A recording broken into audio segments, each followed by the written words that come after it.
Hello, my Bill 5000 Nation. How's everyone doing today? Hopefully, everyone's having a great day. If not, I hope it gets better from here.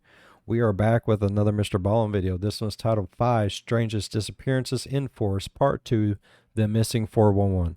I really enjoy The Missing 411, so I figured go back and hit some of the original ones. I believe we already did the first one. This is the second one. Yeah, I already said that. I'm fucking stupid. If you're already getting today's story as I am, go ahead, turn them lights down low, put on something comfy, cup of something special. Let's get bewildered. Word of the day. I like it. Every year, hundreds of people go missing inside of national parks all over North America. But of those hundreds of people every year, a few of them go missing under very strange circumstances. And a man named David Paulides, who's a former police detective, has made it his mission to look into just the bizarre disappearances that are occurring all over North America in his series that's called Missing 411. So there are thousands of these strange cases inside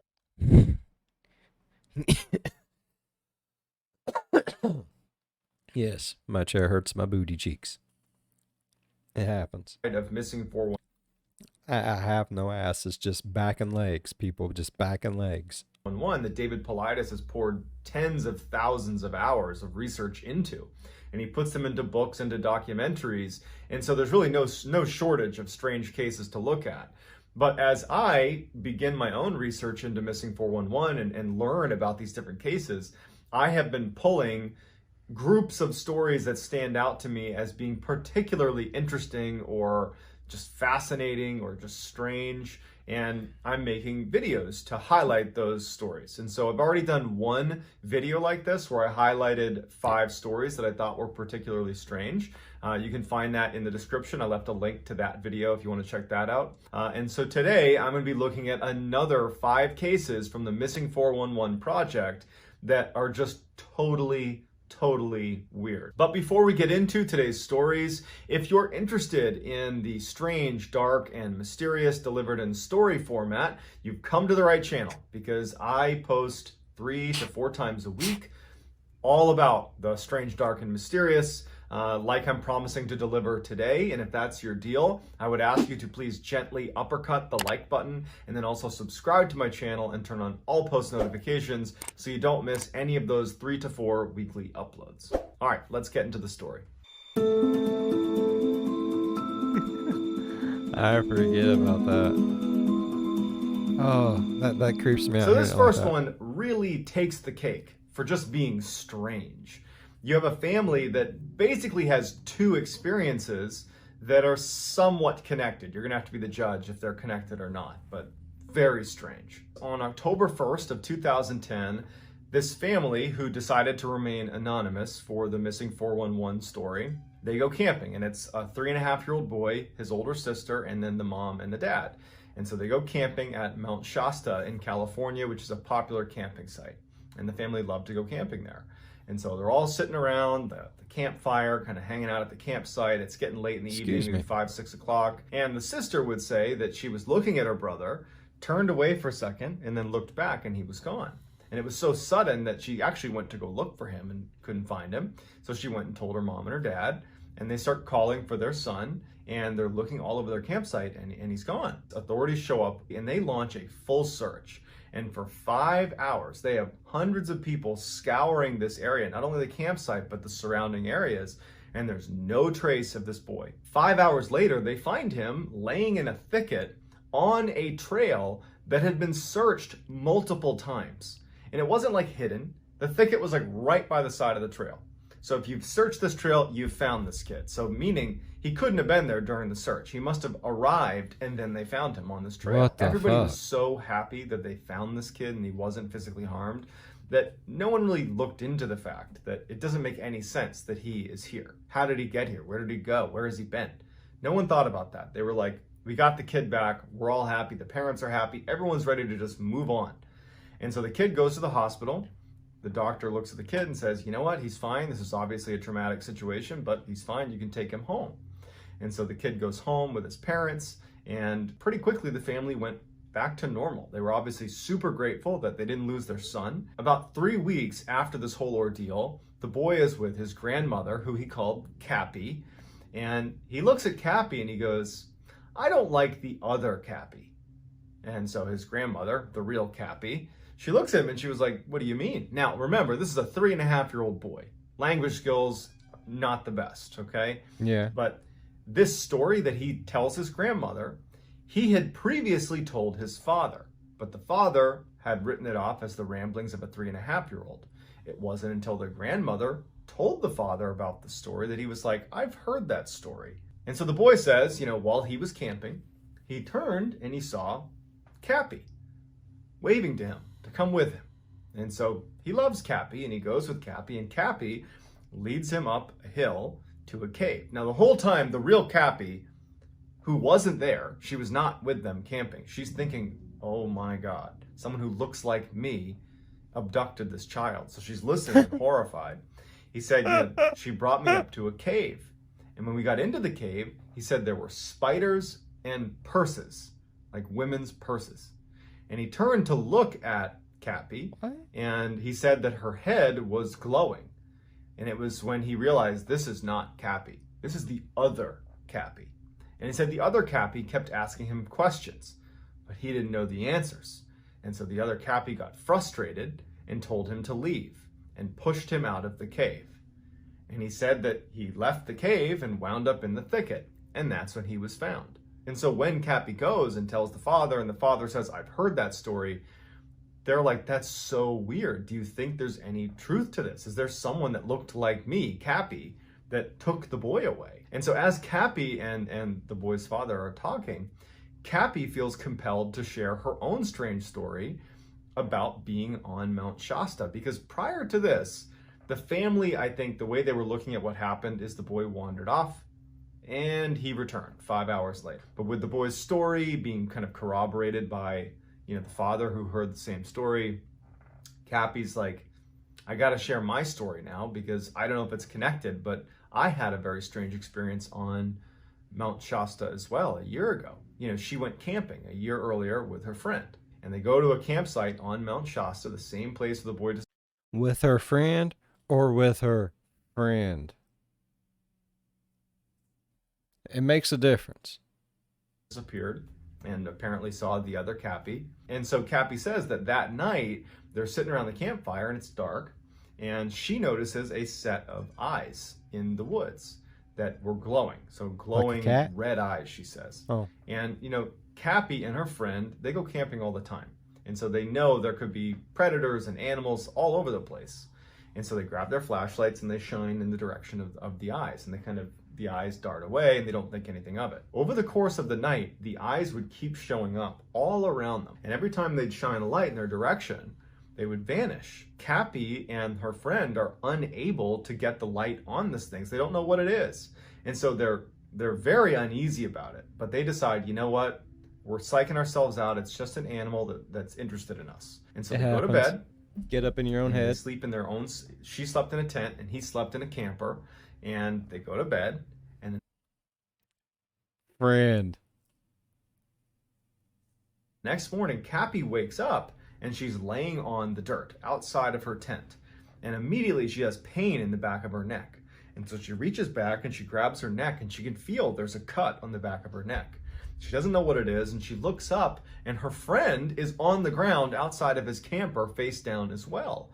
And so she gets up, she feels horrible, like sick, like violently sick in fact, and she kind of staggers away over to her friend who is laying there, and she can see too that he's got a mark on his neck, and he gets up and he's like, "What happened?" And they assumed that they had been bitten by, a poisonous spider. That's actually what they believed, because it was a little puncture wound on both of their necks, and that it had caused them to be sick and delirious. They'd wandered out of their camper and their tent, and they'd wound up on the ground. Plausible. But now, as Cappy is retelling the story, she was like, "I don't know how to connect that experience with what happened to the boy, but I can't help but feel like something weird's happening on Mount Shasta." And it would turn out that, maybe they weren't wrong, because Mount Shasta is like a hotspot for missing 411 strange disappearances. And in fact, our next story is another Mount Shasta case. Holy shit. In 1999, Carl Landers was a very experienced hiker, climber,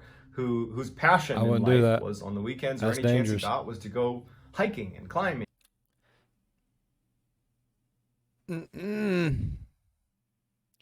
Bro, I have watched way too many fucked up movies.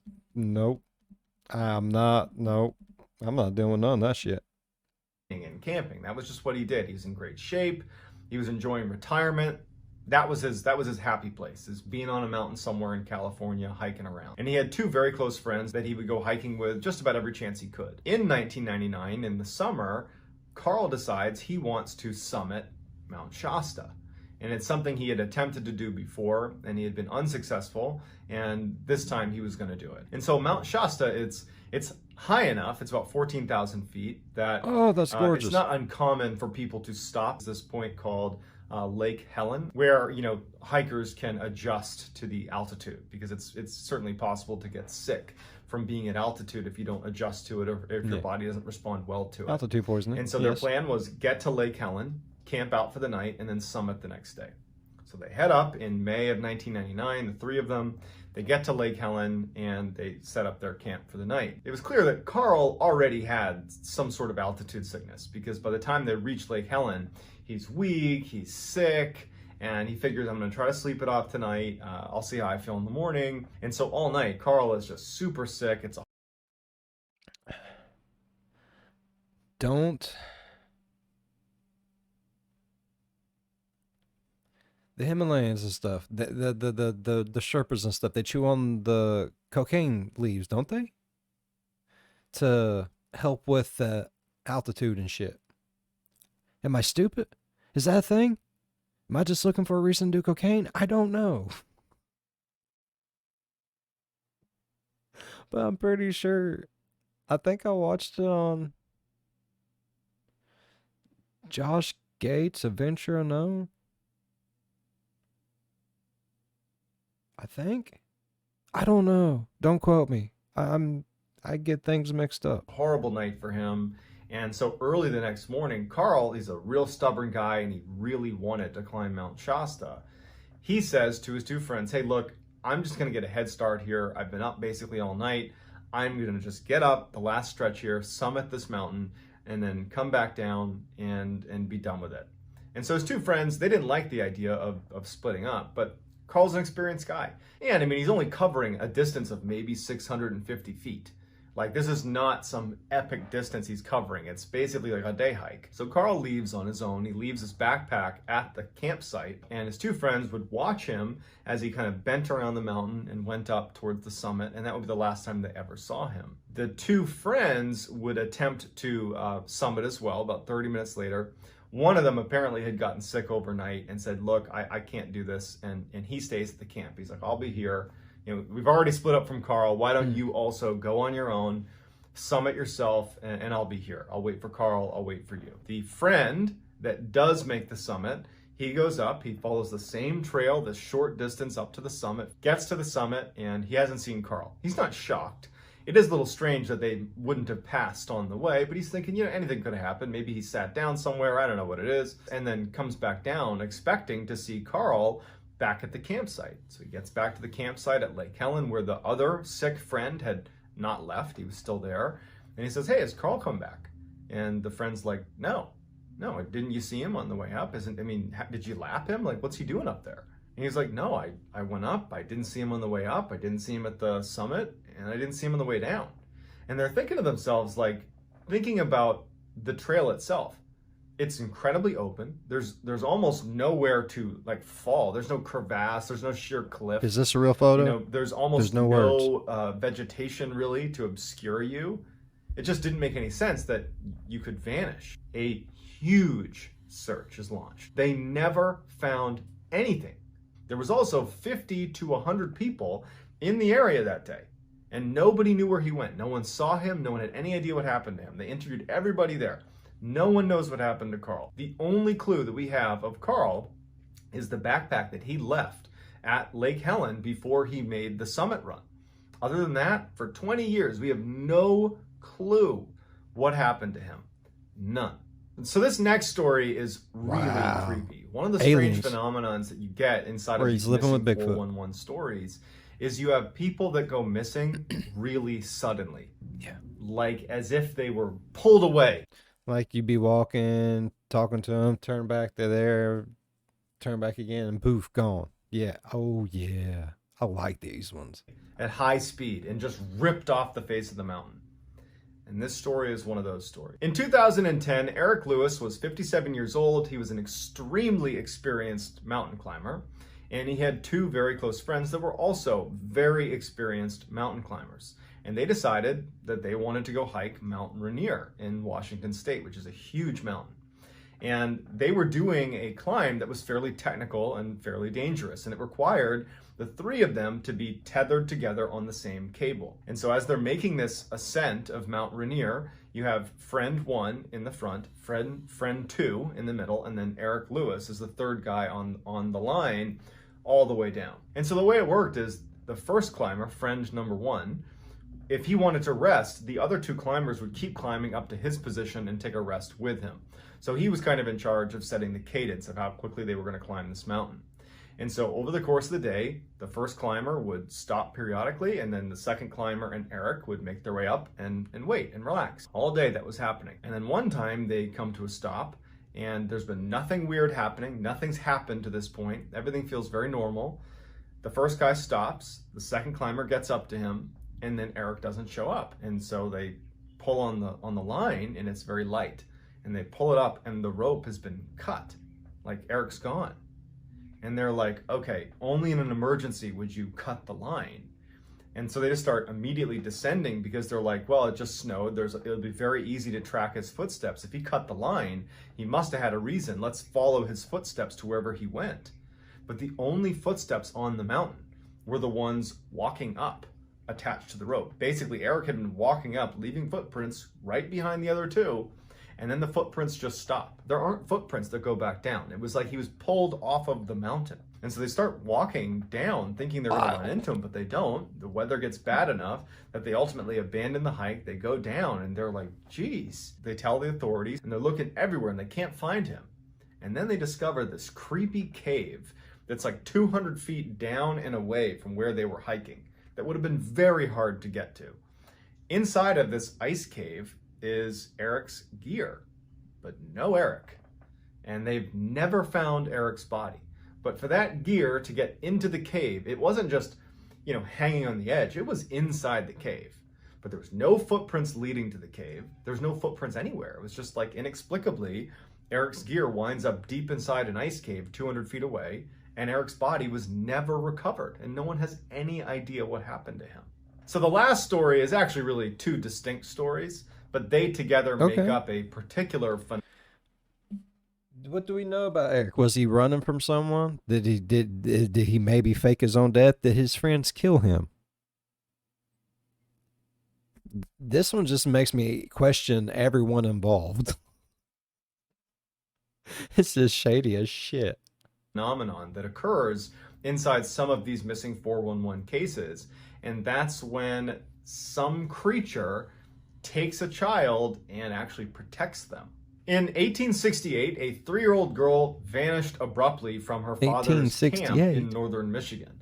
The father noticed the girl was gone. In hysterics, he enlists the help of a couple professional hunters that were there with him.